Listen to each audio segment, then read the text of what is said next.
learn one of the most important aspects that you need to know as a teacher, that is conflict resolution. Do you all know the meaning of the word conflict? Anybody who would like to sort of describe that to the class?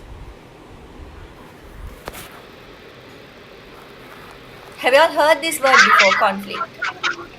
Disagreements? Yes, disagreements. Okay. Now, don't you all think a classroom is where you all have the most amount of disagreements happening?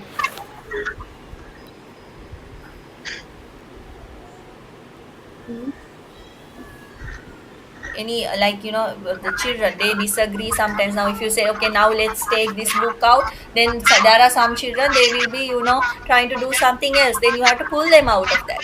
Okay, so all that, okay, those are conflicting situations because they are not cooperating to you to what you want them to do. Okay, or sometimes amongst children there'll be fighting, there'll be conflict amongst children in the classroom. Some might even refuse to sit next to each other.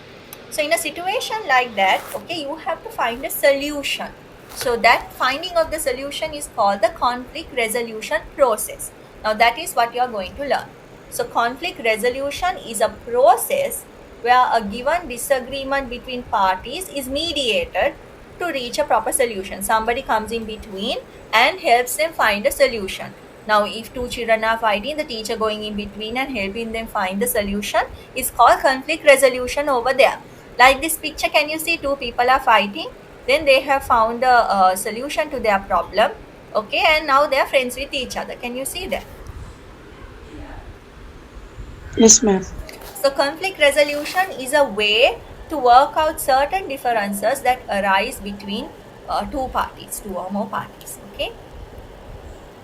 So yes, conflict can happen even in the most supportive, positive, open classrooms. Okay, like even if you think that your class and you all are the best set of teachers and students, still conflict can happen. Why that can happen is because there are different personalities put together. That's the reason why conflicts take place. So if you don't address a conflict that's happening in your classroom, sometimes, okay, especially in smaller grades, even bigger grades, it can lead to violence. They might hit each other, bully each other, push each other. Okay, they might get physical or verbal in the way they sort of treat each other. Am I